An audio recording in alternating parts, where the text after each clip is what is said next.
One of them was I look like Chris Evans if he died in a river and showed up in a lake 2 weeks later. This podcast is Hardly Focused. The French. Hey, we are Hardly Focused. It's Jack Gills, Zach Ward, and rocking out to the Jerry Cantrell music bed is Tucker Lindgren.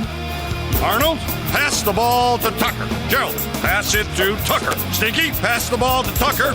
Nice pass to Tucker. Tucker, thank you for joining us here on Hardly Focused. Good to see you. Dude, that is awesome you have that. So having the name Tucker as a kid, not ideal. I have a dog's name. So anytime there was a cartoon character with the name Tucker, like I would just like watch that episode over and over. So it's the Hey Arnold episode. Hell yeah. Jenny, what's it? My Life as a Teenage Robot. There was a little kid named Tucker in it, if you guys remember that show. Yep. And the Danny Phantom. There was a kid named Tucker in that show. Nice. So all of those things just made me like, oh, I'm not alone in the world with this stupid ass pick name. I wanted to make sure if I did any prep whatsoever for this interview that I would have that Hey Arnold sound drop loaded and ready to go. So with that, my work is done here. Yeah, just tune out from here on out. You did all the work you needed to do. Yep. You are all over the social media. You, unlike us, seem to use, for the most part, use the same username for everything. It's Big Tug with many G's. If I'm not mistaken, I think TikTok is the only outlier. I think what it's supposed to be is BIG, 1G, TUGG, 2Gs. That's originally what it was. And then I thought Big Tug was a safe enough name that no one would be using it, but I didn't think of porn. So there's a lot of people taking those usernames. Yeah, I mean, that was actually the first place that my brain went. It's like, oh, I wonder if that's what he thought about. It's just like, hey, this will be funny. Like, it's kind of a dick joke. Yeah, it's like an obscure dick joke. Yeah, exactly. It's subtle with what we're doing. But originally, it was just because people, I've said this before, but people can't say being from Worcester. When someone gets a little drunk, like my relatives, they'd be like, Taga. Come over here. Like they can't hit the consonants. Yeah. They just suddenly add 2 G's instead of CKER. And then when I picked that name, everyone was little Yachty or little Peep, whatever. So I was like, I'll just do the opposite of that. Plus I'm short, so it'll be funny if I say big. I mean, I never thought I would have a career. So it's just one of those things you look back on and like, probably wouldn't have picked Big Tug, but we're in a little too deep. So I mean, yeah, at this point, you might as well go with the branding. Yeah. You don't want to lose the following. Yeah, don't want, just because I lose the dick joke. People leave in droves. Now you mentioned the same person he was. You mentioned Worcester. Are you local? From Charlton, Massachusetts, but Worcester County. Awesome. Cool. See, that's one of my favorite like lines of questioning and then answers that follows up when I talk to someone who like, because this happens every time I go to California, right? I'll talk to someone about like where I'm from, and I'll just say, oh, I'm from Boston. And then they always kind of give me like a look like that squint, like that you're full of shit look. And they're like, okay, I'm from Ashburnham. Where in Massachusetts are you from? Yeah, it's crazy. For some reason, Massachusetts people, what's the term? Massachusettsians? Jerks.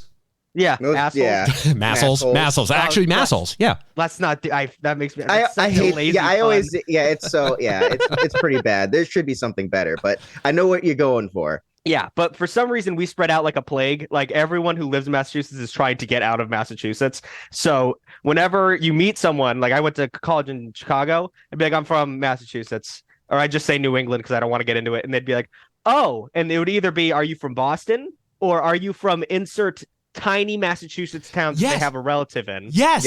It's always that. And it's always like half the time it's some town that you didn't know existed in Massachusetts. Do you know anyone from Pellingham? Like, I didn't know Pellingham existed, especially Western Mass, that shit show. We're not going to talk about that. So, what's over there? Literally burnt out houses. There are videos. There's video. You'd think it's like, it's New England. It's going to be rustic, but there are entire housing developments that went under in the 2008 recession, like towns that are empty. It is very strange to see. Oh, wow. Damn. I didn't really realize that. Like that. I do remember all the times I've driven out to Western Massachusetts, I've been both having a sense of unease and general like apprehension and like a feeling of impending doom. I don't know why. It just sometimes just happens. All the trees, like literally just like endless rows of trees where you just lose service for like 25 minutes at a time. But there's an ongoing joke with my friends in Chicago because none of them have ever been to Massachusetts that they just say it's like a shit place full of shit people. And the bit is that it's like after the Revolutionary War, we just never rebuilt. So it's just like smoldering piles of rubble and shit. And I'm like, no, it's not. And then I'll go to Western Mass. And you know how we have those weird rock walls dividing property? Mhm. It's only in New England where they just stacked rocks. Like you're in the woods and there's just piles of like beautiful rows. I'm like, oh, maybe we are pretty close to revolutionary times because it does look like a farmer got into a dispute with another farmer. And this is my wall. I had to declare. I do declare this is my property. And they had to. Even though people also don't realize that even though we're a blue state, there are hicks. Oh yeah, everywhere. Especially like, literally on Cape Cod of all places. Like that's a very popular vacation destination, and you will find the skeeziest of skeezes on Cape Cod, especially in like the Hyannis area. Yeah, it's not a safe place.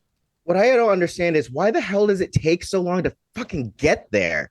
Every single goddamn time. It's like you need to plan a trip to travel to Cape Cod. Yeah. And then once you travel to Cape Cod, then you're in Cape Cod, and then you can figure out what to do in Cape Cod. Right. Well, it's the brilliance of planning the infrastructure in this state. It's, hey, we have this very popular vacation destination that's separated by a man-made bay. Let's make it so there's only 2 bridges that you can cross that have 2 lanes each on them. Let's just bottleneck it. Let's just make it as difficult as possible.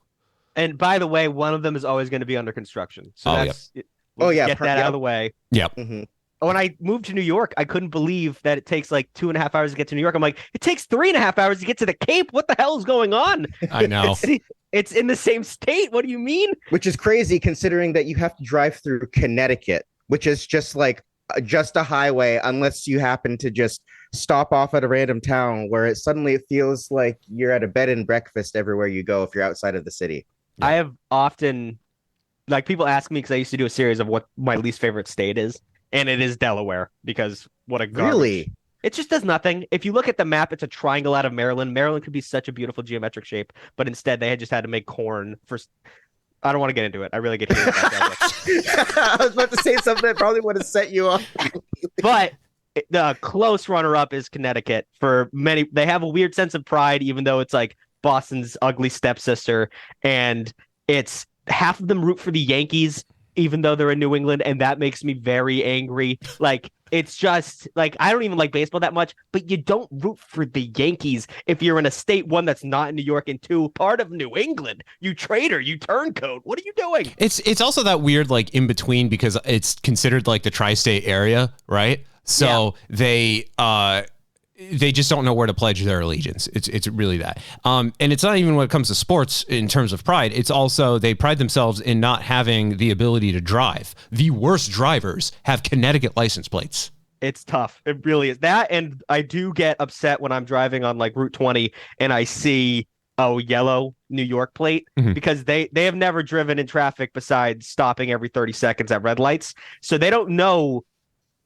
They just I see a yellow plate. I'm like, okay, give them a wide berth because they're just going to merge lanes. They're not going to look. At least Connecticut is aggressive when they mess up. New York people are like, I'm going to, here I come. Yep. Here I come. You're like, wow, that's 4 lanes. He's still going. At least Connecticut people will cut you off really hard, but then it's over. It's done. Well, I will say there's different levels to Connecticut drivers because I live here now. And my condolences. I will. Yes, I know. Yeah, it's something. Gotta love Hartford. Anyways, so when I've driven, actually used to have a job where I was delivering a bunch of garments and stuff to different places. And the things that I would see while I was driving, I've seen people there's definitely aggressive Connecticut drivers, and then there's ascended aggressive drivers that are like, like behind a car, they're like bobbing back and forth, and all of a sudden they cut like 3 lanes really quick, and then we're in a 50 and they just decided to go 80 to get ahead of everyone for some reason. I see that a lot. It's there's videos of people doing it online too, where they just like it's a game to them. It's like a video game. Like they want to like get the best time. It's like speed running your life, which is never a good idea. But yeah, it's especially Hartford because whenever I take the train up or a plane in, I usually try and avoid Logan at all times because Logan is a nightmare. Mm-hmm. So I usually try and go into Hartford as much as I can. And every time I step out of the airport to the train station, I'm like, wow, what a city. like these 4 buildings really are holding everything together. That's crazy. I was down in Hartford last year for 90s Con, and it was on, I think, like either a Saturday or a Sunday. And like it's right downtown. It's like one of the, hotels downtown. And it was a ghost town. You go outside and you look around and something out of like a zombie apocalypse movie. I mean, there's nothing going on in Hartford. And I just saw this the other day, but like I was on the train back from Philadelphia and we had to take a stop in New Brunswick. And it's the same thing with these like cities that should be bigger, but they're not. But they have these billboards that are like nightlife, dining, whatever. New Brunswick, all a person needs. Like they have like these ads that be like, hey, no, there's actually things to do here. And like all those small cities act like we have everything New York has. We have everything that Boston has. Don't you worry. You just have to look for it. And then you go there like, there's like a guy like on a fence lean in the corner, and then like you're like, this is not.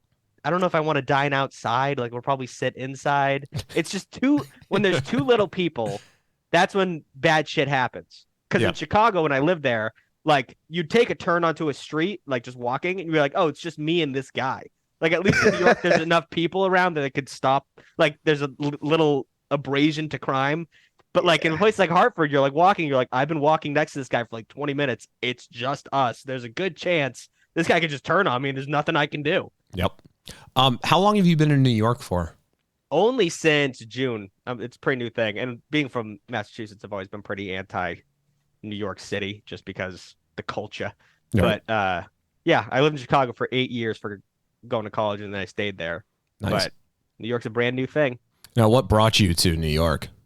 So, everyone was like, well, if you're going to be internet famous, you got to live in New York or LA. And my goal is to never go to LA. Every person I met from LA I'm currently friends with people from LA, so I don't want to say too much, but there's a darkness in their eyes. Yeah.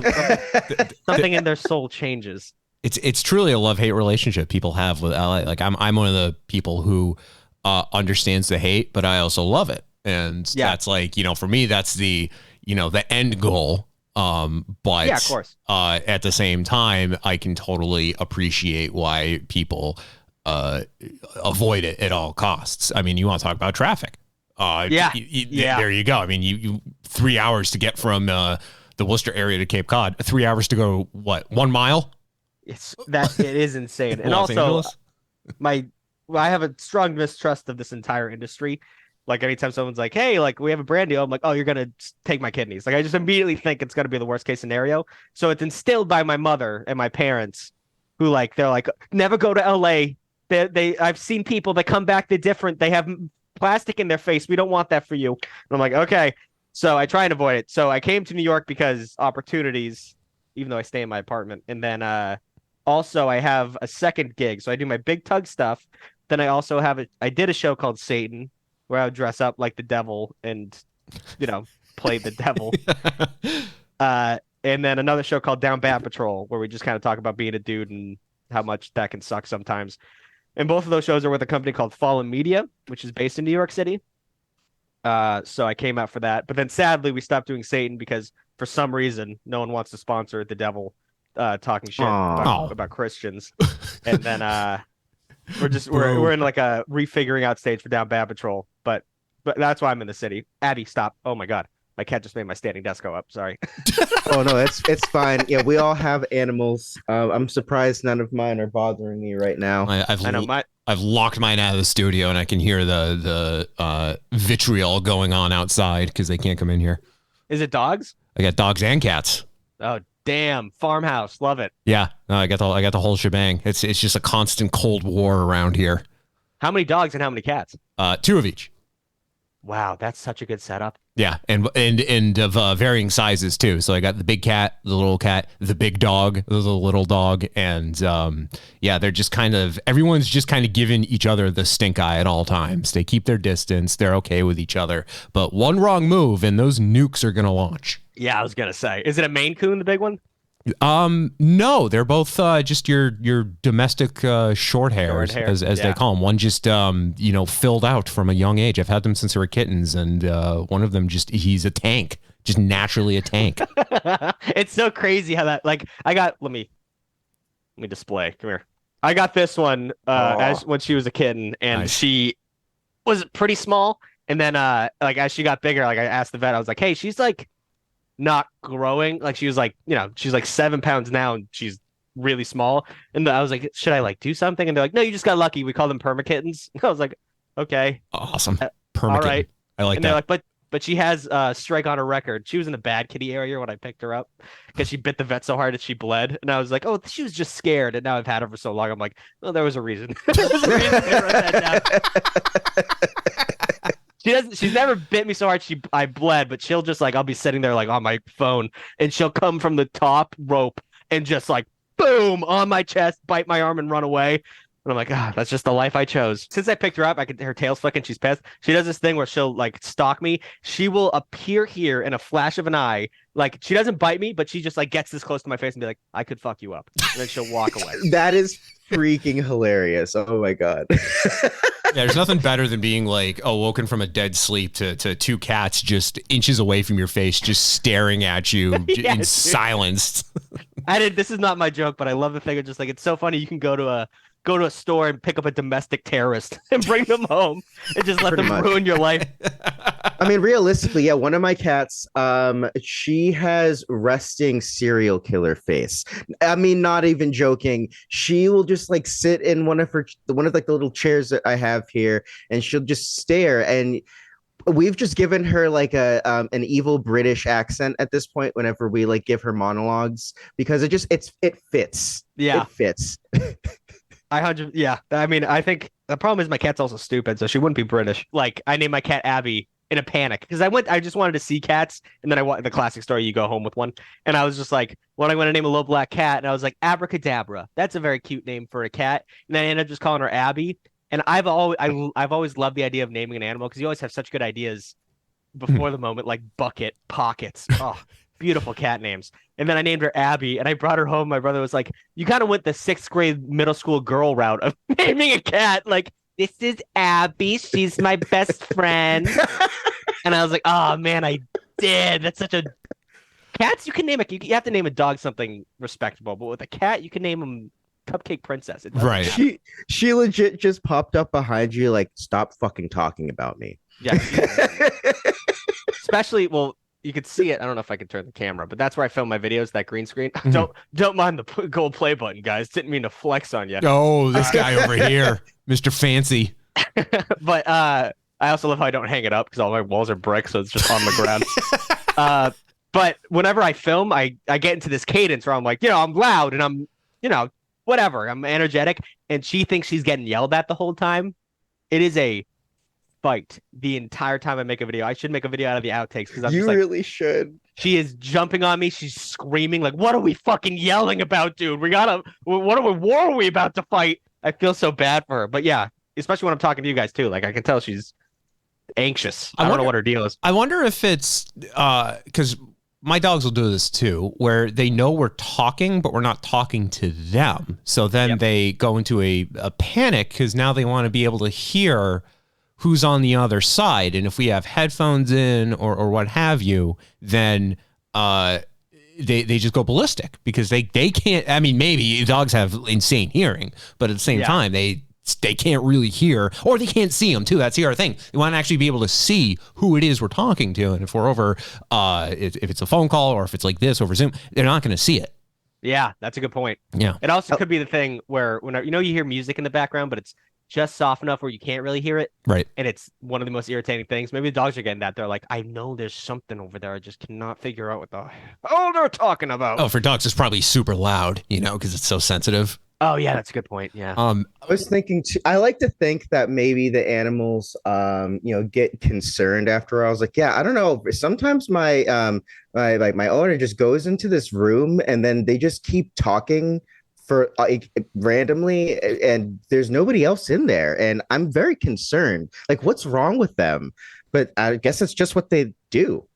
I always think that because my whole life is dedicated to like editing, making videos on my phone. I'm just staring at screens all the time. So I sit here for 8 hours a day, just zoned in editing something. And then my cat's looking at me like, this motherfucker got hypnotized by a box. Like, what's going on? I wish I could be a human. I also feel bad because if I don't have stimulation, I'm losing my mind. Like after this call, I'm going to edit a video, and after that call, I'm going to play Palworld. There's no moment where I'm not going to be We'll get into it, but there's no moment where I'm not going to be entertained with my cat. Like she's just like, what's this? Yep, that's cool. I just got to lay down for a couple hours. I guess I'm like, you must be so bored. I feel so bad for you. Zach, go ahead. Before we keep getting distracted, I do want to ask, like, what kind of even made you begin doing all of this? See, okay, now I wasn't looking at Zoom when you asked that question, and now I understand why this just happened. But when you asked that, then I just hear Tucker just go, "Oh, Jesus Christ!" I know.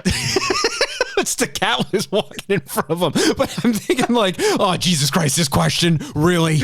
I know that sounded so bad. If someone's just the audio of it, oh my Jesus fucking what a hack question that was. Anyway.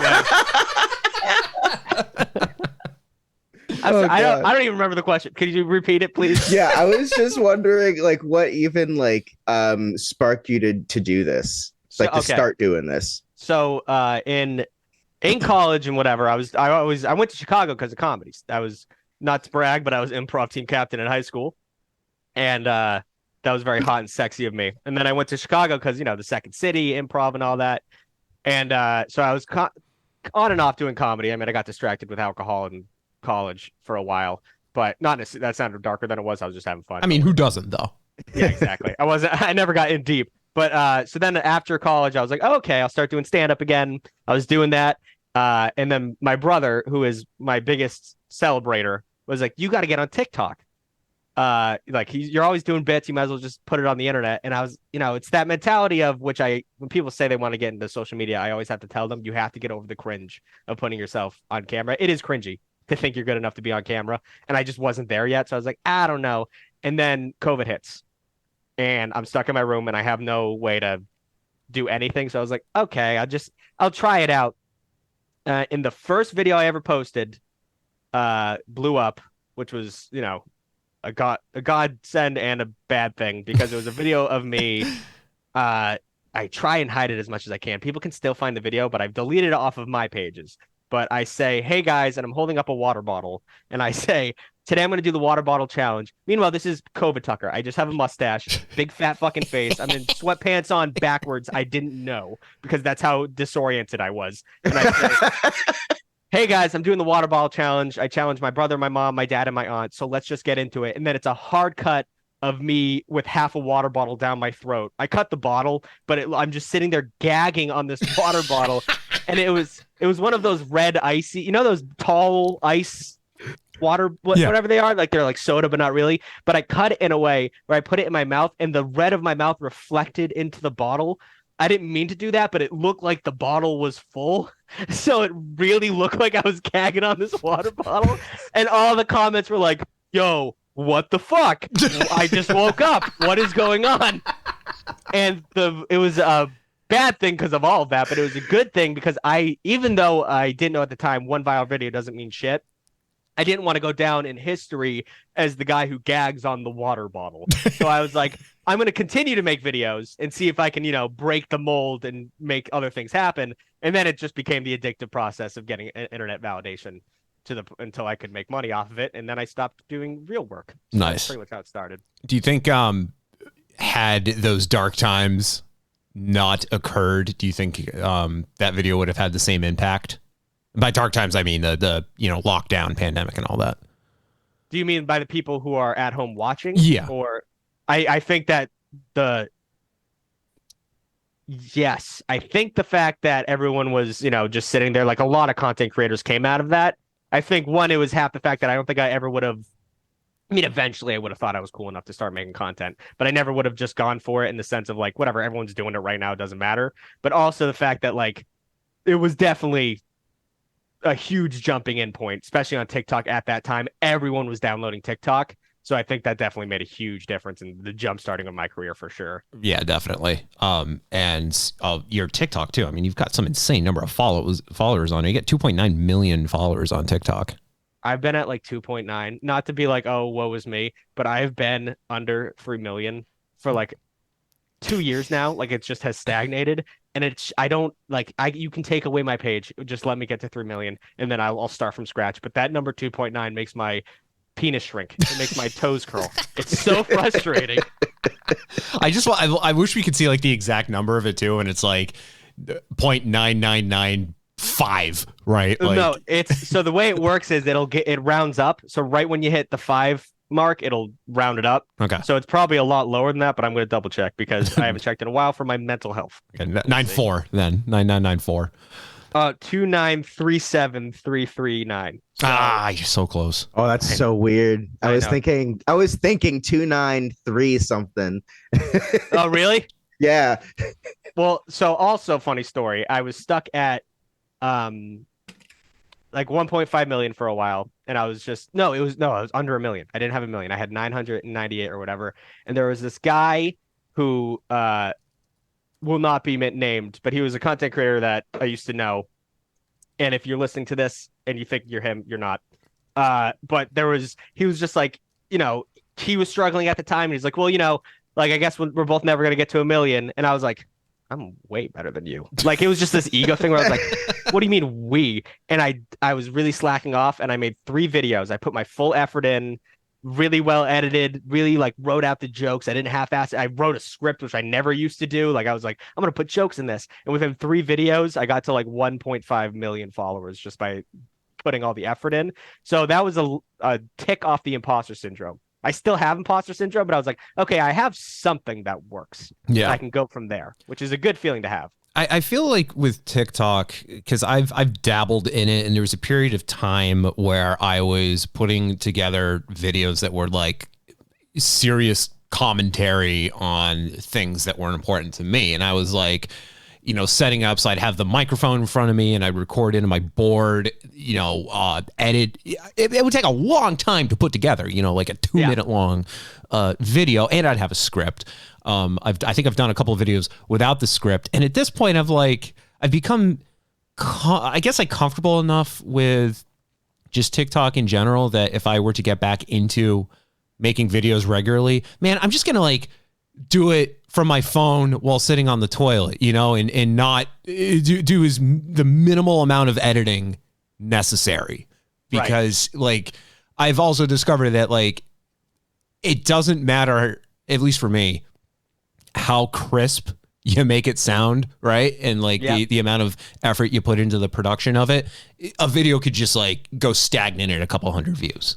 If we want to get into this, because TikTok turns you into a schizophrenic paranoid. Like the way that app works, where it's been proven, like there's things that they don't tell you that, like, if you do this, then it's gonna stat, and once it gets to this point, you have to make sure it gets to the da-da-da-da and all this stuff. Like you do go crazy. You're like, what am I doing wrong or whatever the hell? But it's completely different on different platforms. Like say everything you just said, but you're making a YouTube video instead. That's gonna make the video like people will give it more promise. But on TikTok, people just want a personality in the camera. Like it's like you said, it's so frustrating when you put a lot of effort in and someone's just like holding a camera here and they're like, yeah, today I saw a guy eating a bagel. What a pussy. And then it has like 1 million views. You're like, all right, well, fuck me. What am I doing? What's the point of all this gobblegoo if it doesn't matter? This doesn't ever happen on our podcast here, Hardly Focused, but every once in a while we'll get into a topic where we know it's going to attract a specific audience, and recently that audience were football fans, and it was about a specific football player, and just talking about him and just goofing on him That's all you needed to do. Sometimes, like if you think about it ahead of time, it's honing in on a specific niche topic, and is this going to get me an audience, and is this going to bring engagement? And then sometimes it's just like boom, football, boom, controversial football player. That's all you need to do, and then sit back, and then just the video is just like, yeah, this guy stinks. And just the amount of like anger you get directed at you. But then you see those numbers. Those numbers just keep going up, though. Yeah, that's how people like Trisha Paytas or like, Andrew Tate. Like if you fall into that mindset of, well, if I'm just a piece of shit, people are going to comment. I'm not saying that's what you were doing, but like, I do the same thing where I'll make a video and I'll have like a really, like, I personally believe chocolate chip cookies are better than regular chocolate chip cookies. I think there should be no chocolate chips in chocolate chip cookies. And then you say, oh, that's just a sugar cookie. You are incorrect, because a sugar cookie is a different, I don't want, once I said, that's my whole thing. But I'll post that because I know people are going to be like, you're an idiot. You're crazy. And it'll just, it's kind of rage baiting because you're going to get those comments and it's going to boost the algorithm. Sure. Now, how do you feel about Pop-Tarts without the frosting? Well, what's the point of living? There you go. That is the correct answer. Although I've never been I don't like fruit in sweet things. Like I'd rather eat a raw strawberry than eat strawberry jam in a Pop-Tart. That being said, I'm a real child when it comes to Pop-Tarts, so I like the chocolatey kinds, or like the cinnamon sugar is the classic one. But yeah, if you have an unfrosted Pop-Tart, like at that point, just don't eat a Pop-Tart. Right. I just think that's like, are you trying to save calories while eating one of the worst things you can put in your body? Don't eat a Pop-Tart. I grew up in a household where there was no belief in frosting on Pop-Tarts. It was either you're getting the frostingless or you're getting nothing. So, they gave you frostingless brown sugar and frostingless cherry, like the two worst flavors to get. In general. Let me throw in. I bet it was frostingless green apple. That's what I'm guessing. No, I think it was strawberry. It was always strawberry because we would go to BJ's, and like BJ's where you can get the things BJ's. where you can get things in bulk at BJ's, but then the like flavor selection is incredibly limited. So if there's going to be like frostingless Pop-Tarts, it's only going to be available in strawberry. They're not going to do like anything else. Do you guys? Is the audience for this show very New England, Massachusetts? Because I think it's funny just to mention something like BJ's and not give any context. People don't know what the fuck it is. I just realized that. We all just like, BJ's, yeah. God, I love BJ's. I love going into BJ's and getting a hot dog and a churro. Yes, something about BJ's. The way they check your receipt after you get one, it's fantastic. Yeah, there are a lot of local references made on this show. There are, so okay. we will. I mean, I guess so. BJ's is now. I made that not realizing BJ's isn't national. I would have said Costco instead. Yeah, people. Exactly. But I guess BJ's. Right, yeah, BJ's is the regional Costco. I was so towny as a kid that when I heard about Costco, I was like, oh, they're ripping off BJ's. Like I had no idea how big Costco was, and I was just like, well, that's what fucking BJ's is doing. What do you mean? Or Sam's Club, which is like a bigger one, but which doesn't exist in Massachusetts anymore. Yep. They I think it was successfully run out by BJ's. Walmart. BJ's in Auburn. Yeah. Auburn holding it down. God bless them. Yep. You mentioned Palworld. I have that installed as of last night. I haven't played it, but I am absolutely baffled at just how successful this game is when it can be described as Pokemon, but with guns. How are you liking it? So I think, there's so much controversy surrounding this game. It's so great. But in terms of, they're stealing everything, all that, they're stealing, if you haven't played it, a lot more than you think. Because it's like, every aspect of the game is from another game, which historically I can't think of any examples, but that's people do that. You know what I mean? Like you make a good game by taking the best of every other game. They're just being not very smart about it. But like if you've ever played Rust, a lot of mechanisms from Rust. If you play Legend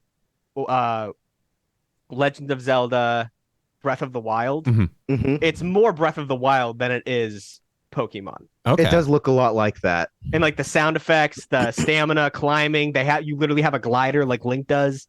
That being said, can't stop playing it. It's fantastic. They're just gonna get, my belief is, because like some of the animals you catch, pals, I mean, I'm calling them Pokemon while I play. Some of them are like hey, you can't do this, dude. Like it is almost one for one. My belief is they've made enough money so far where they can get sued. They're gonna go back to like take it away like they did the finals, go back, redo some models, bring it back, and then they're gonna be fine. But for right now, play it while you can, because I bet this thing's gonna go down pretty soon. I'm surprised it's on Game Pass. That's the only reason I installed it, because I noticed it was on Game Pass. It's listed as a game preview, so I guess that I guess lends credence to them being able to pull it at any time and revamp it should they get hit with a massive lawsuit. But I was technically early access.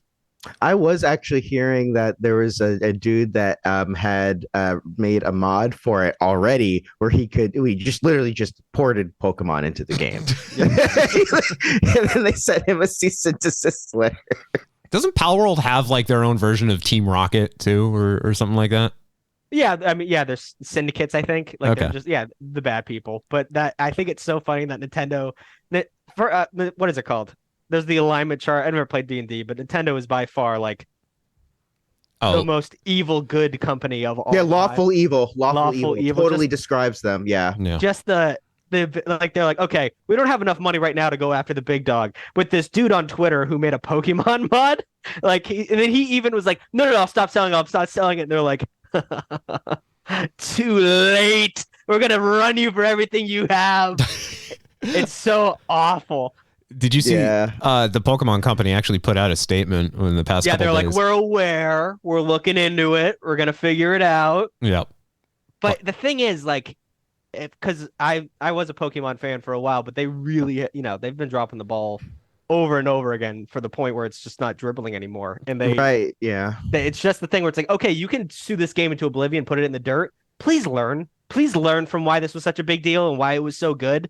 Because they're just stuck in their old ways. It'd be so cool if that game was actual Pokemon and it was $150. I'd buy it. Oh, really? Yeah. They could easily do it. That's really what people want, is to be able to actually do the shit themselves in the game rather than just a point and click RPG. Also, I just find it very interesting that it's spawned this fervor so immediately. And I think it's also kind of funny that they had to steal a function from Digimon, like actual Pokemon, because Mega Evolutions, come on, that was a Digimon thing. They've had that for forever. That was like one of their original things, man. Like, oh man, it irked me when I actually saw that happen. So I don't know. I've always been a Digimon fan anyways, but that's because I also watch the shows, which are like brutal and intense, and some of them, which makes not a lot of sense, but is really cool. Well, you know what this means is the next set of Pokemon games that comes out, they're all gonna have guns. Yeah, they're gonna Sonic the Hedgehog the shit out of this. Oh no, no. They're gonna shadow the Hedgehog for Pokemon. They're gonna do that. We all saw how well that worked. I'm playing the game right now, and like it's still really you got to get to the guns. Like it's not like you get guns right away. You have to earn your way up to it. It is funny to see a little monkey Pokemon with a gun in his, like an Uzi in his hand. But the only thing I want in the new Pokemon game is to be able to put Jigglypuff in the mines, because there is a lot of making your pals, like you really put, like, literally they're mining, or literally they're like chopping trees down, and then they'll have like a little bubble in their head like, hey, working conditions aren't great, and you're like, oh my god, I feel they're like sprained an ankle but still working, he's trying his best. I'm like, yeah, I'm sorry, like, Jesus Christ, this is awful. But I really need that wood though, so I gotta balance out how good of a person I am with how much I need that wood. It's just so interesting. He's like, hey, buddy, come here. All right, let me splint that ankle. Like, all right, get back out there. I need that wood. There's literally, I could tell. I was like, oh, this is not an American game, because there are like, they have little attributes. So they're like hard worker, and it has like they work a little harder, or they're just like coward. Like he's not good in fighting, but he is pretty good at working. And then I was like, okay. And then I just got this one, and his attribute was, I shit you not, work slave. Oh my god, that was the attribute, and it was very bad in combat but very good at working. And I was like, that's a Chinese company mistranslation, I'm hoping. Jesus Christ. Yeah, that's a little on the nose. But you can't free him. There's no button to free him. So I was either, I'm gonna kill this guy or leave him in the bubble, but I'm not putting this guy to work. He has That's horrible. I felt so bad. Mistranslations from like when it comes to video games and when it's the Japanese companies making the games, and the mistranslations are always my favorite. You mentioned Sonic the Hedgehog. I'm a diehard Sonic the Hedgehog fan. When all my friends grew up in Nintendo households, I was in a Sega house, and just recently, like more information about this like very prolific cut level from Sonic the Hedgehog 2 came to light. But probably the most infamous thing about it was the original name of the level was Genocide City Zone. And someone from the American team at Sega had to explain to the Japanese folks, like, all right, the word genocide, you need to understand the connotation of the word. It's not going to pan very well in the American audience. We lightly recommend changing it. Well, that's so funny because, like, genocide's a pretty universal concept. It's not really good. And no one's like, yeah, our relations are pretty good with genocide, actually. We're pretty cool on that in this country. Especially when you consider that they were one of the Axis powers. The Axis, yeah. So, yeah, that's kind of, ooh. And then also Pearl Harbor. They just thought it sounded badass. They were like, this is just going to be like a very mechanical looking level. It's like, this is Dr. Robotnik's like hometown. Like, yeah, okay, yeah, genocide makes perfect sense. Okay. I mean, it's also in context. I mean, like if there's like a hardcore metal album called Genocide City, like that goes tough. That's pretty hard. Oh, yeah. But if there's a blue hedgehog fighting little bees, like, you know. There we go. There's something we haven't done yet, Jack. So we usually like to also ask our guests, like, you know, what is your like kind of your music radar? Like, what do you tend to listen to? Oh, Jesus Christ. Okay, we're gonna have some good answers then, because I understand that response. Well, I mentioned at the beginning of the segment, but I saw him rocking out when the Jerry Cantrell bed was playing. That's the thing. Like, I generally hate people who say like I listen to all music, but like I would call myself the biggest poser in the history of the world. Because I find someone I like, and thank God for Spotify, they put their 5 best songs right in front. So I really don't do a lot of sometimes, like I'm really into Noah Khan right now, if you guys are familiar with him. Yeah. I'm really into him right now, and like I bought tickets to see him. I know every one of his songs, but generally, like I'll go from listening to Joey Valence or old school hip hop, jump right into Beach Bunny, who's like singing about how hard it is to be a teenage girl. Then I'll jump to, I like classical piano a lot. I put it in my videos, but like I play piano as a kid. That makes me happy. Then I'll jump to the Doom soundtrack from 2016. Sick. Like, but it's all within a 20-minute walk. Like I have no constant mentality on what I should be listening to, except even country. I used to hate country, but like I like folk music more now. Do you like Fleet Foxes? Yes, I do. Yeah. Once again, though, like once you start like, oh, I like this song, I'm like, no, the top 3 songs. I know the top 3 songs from Fleet Foxes. Oh no, I know. I'm not gonna. So listen, I get where you're coming from. I feel like I'm like a level above that because like I'm the person that like I also have a weird eclectic mix of music because I could jump from like some weird groovy jazz metal to like some kind of like soul song from like the 60s to like all of a sudden I'm listening to like blast techno heavy beats. Yeah. So I totally get what you mean. There's a lot of artists now that like I do the same thing. I kind of listen to just a smattering of their songs. If I find someone that I really like, then I'll just like go deep into their album. But like I totally get it. It's kind of like the same thing that like, I don't know if you were the kind of kid that whenever you went into like McDonald's or Burger King and you had a cup, you would just like, all right, yes, exactly. I could just have an orange soda. I could just have root beer. But what if I make something that tastes even better? And most of the time, whatever you made basically like shit. Yeah. And you just didn't admit it to yourself. You're like, all right, well, I won't do this one again, but at least I have a drink.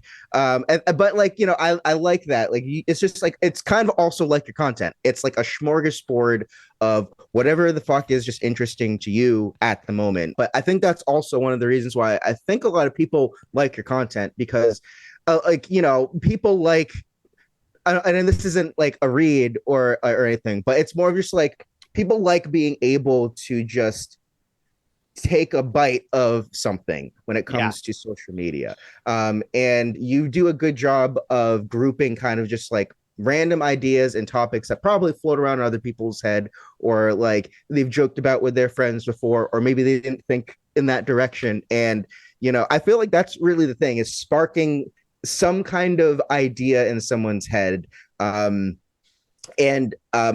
curious, like, what your experiences with improv has done that kind of flavored what you present. So, okay. So originally, like I said, I didn't write any scripts down. So like, let's say my most popular videos, despite it's that classic, like, I don't want to play Freebird, but it's the animal videos. Like whenever I talk about animals, people eat it up. So I'll use that as an example. Like, I'm like, okay, let's talk about frogs. People don't think about frogs enough.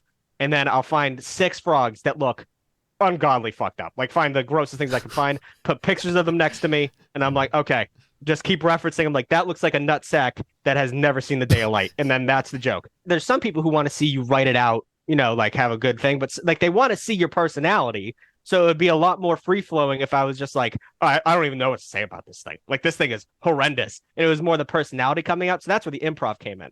But in terms of the process, I always say, this kid, I always answer like when little kids DM me. Okay, don't take that out of context. But when little kids DM me, I always answer. And they'll be like, hey, I'm trying to start content. And I think it's important for these kids, like, oh, they're going to get bullied mercilessly if they make content, but it's important that they try. I think it's important that they try. So I'm like, they're like, I just need some advice. I'm like, first of all, you're going to be terrible.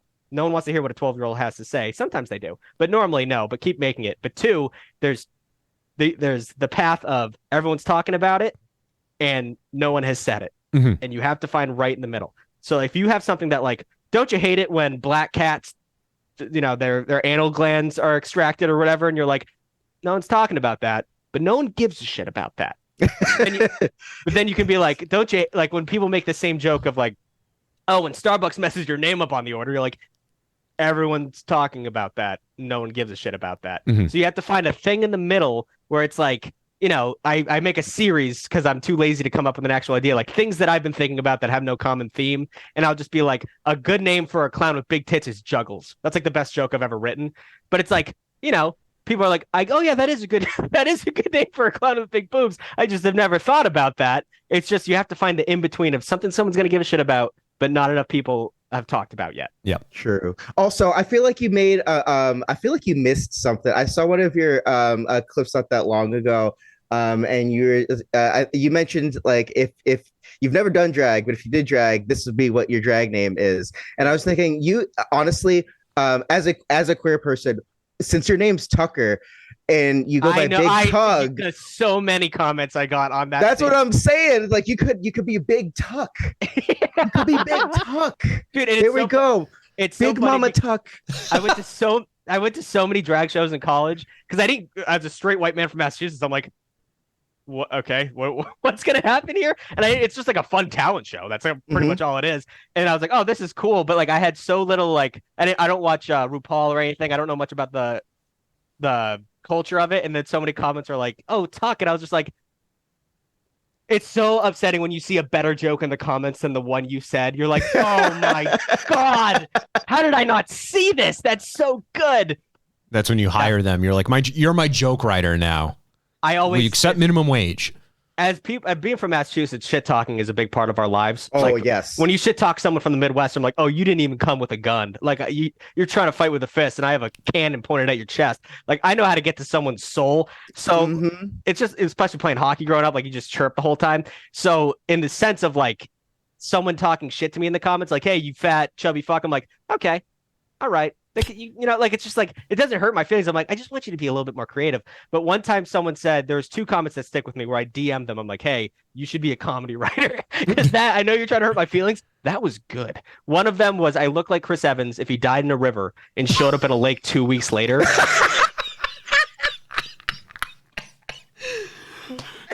Wow. Like a waterlogged corpse, Chris Evans. I'm like, and that's accurate. I'm pale. I'm chubby. I have like the kind of look like Chris Evans, but not enough to say anything. I'm like, that's golden. Jack, it happened again, Jack. He's dead. He's dead. He's coming, Elizabeth. He sees the light. Yeah. But seriously, you killed him. Sorry, I had a black laugh moment. Oh shit. I was wondering. I was like, okay, yeah. And then right. the other one is just I was like Mac Miller after the overdose mixed with a gummy bear, and I was like, that's pretty good. That's good too. That's good. Yeah, no, but that first one, holy shit. That's the one I DM'd immediately, and I was just he immediately was like, hey, usually when someone says something awful, they just want your attention. So he's like, I am a big fan. I was just just messing around, and I was like, okay, that's fine. I don't give a shit. Like, you get a journal, write down your best jokes you've had for every day. 5 jokes you can come up with. And I was like, and then go to NBC and sell a show, because Jesus Christ, that was next level. In terms of feedback you've received, I was looking at your Threads profile, because you're on Threads too, and I've been really trying to get into Threads as of late. Ooh. And do you think you've had a good experience on Threads? I have it. I had it for like 2 weeks, and I was like, why don't I just stay on Twitter? And I know I don't like Twitter. Twitter's a shit show, but it was just like everyone was peeling off of Threads, and I haven't revisit. I kind of forget I have it. Like, I don't really touch it. Yeah, Threads seems is it going well? Have you seen it recently? Yeah, I mean, I'm on there really pretty much daily, and I was someone who jumped from Twitter to Threads and got into it right when sort of that mass exodus was happening about a month or so ago, and I feel like it's sort of cooled off now, but I've definitely had a more positive experience. It's a lot easier to tailor your algorithm on Threads to really weed out the the negativity or the pretty much whatever you don't want to see. It's a lot easier to filter that out. But I really liked, you've got a video, and it's on I believe it's on YouTube, and it's about drinking. Yeah. And it's a comment that you then screenshotted and posted on your Threads. And it was a response to that video. And I'm just going to read like a little bit of it, because I didn't make it all the way through, but I kind of like how Zach was laughing moments ago. I started doing that. And the comment says, quote, "Yeah, if you're too stupid to not be able to handle yourself while you drink, speak for your damn self. I've been drinking for a year." Remember, not plural, just year. "Never been locked up. I can handle myself. I hate when people try to group everyone that drinks together as an alcoholic." Mind you, this is all one sentence. Dude, there are, like I said, I love when people shit talk. There's 2 levels really good, and like, this is a person who shouldn't be voting for sure, but. It shouldn't be driving a car. There's so many levels to like, and I've never been locked up. I'm like, is that the bar? Is that what we're looking for? Like, what are you talking about? I've never been to jail, and I drink every day. Okay, do you have a job? So what are you doing during the day, Edmund? There's another quote in here too. It says, "Alcohol tastes, quote, yucky. Are you kidding me? An ice cold beer on a hot day tastes like liquid gold. That's your opinion." Yeah. I mean, so that's the biggest video I've ever had. It just hit 1 million a couple weeks ago. And the most hate I've ever gotten. I'm very bad at handling. I don't get a lot of hate, because I don't have a lot of really hot takes, but usually when I get, it makes me uncomfortable. Like, if I fuck up and people are like, hey, you shouldn't do that, I'll be like, oh, okay, like, it does weigh on me a little bit. But I always say there's nothing better than righteous anger, in the sense of like, I usually don't attack someone until like I know I'm absolutely right. Mm-hmm. And these people are absolutely wrong. So it doesn't hurt my feelings at all. The amount of frat bros and blue collar guys who are like, oh, you drink, like, I drink a Bud Light throughout that video. They're like, oh, immediately lost all respect when I saw you drinking that Bud Light. I'm like, okay, you fucking suck. I'm not worried about anything you have to say. I know Bud Light at the base level, I mean, it had all that political shit. At a base level, it is like the lady beer. You know what I mean? I'm not drinking an IPA. Yeah, exactly. But that's what I'm looking for. I don't want hops. I'm a bad drinker. I like to, if it was a vodka soda, I'd be happier. I'm just not into it. But yeah, if you go through those comments, and YouTube lets you filter by unpublished, which means it was so bad that they couldn't put it on the page. Yep. It's like 11 at night, just smoking a little doobie, just like having a bubble bath, just going through those comments, just enjoying towel wrapped around the head, one cucumber over the eye, and I'm just reading these people barely getting a sentence out. Barely. They're so angry and so uneducated that they can't figure out what punctuation is. It's like, chicken soup for the soul. That shit's my favorite. That's funny you brought that comment up though. I forgot about that. I forgot I put that on Threads. And then the last sentence. Well, it does eventually break up into sentences. It's just the first paragraph was its He own cooled sentence. down. He's okay. I got what I needed out. Let's just finish this out. But the last sentence, as a matter of fact, I don't have a problem with my drinking. Everyone else seems to. LMAO.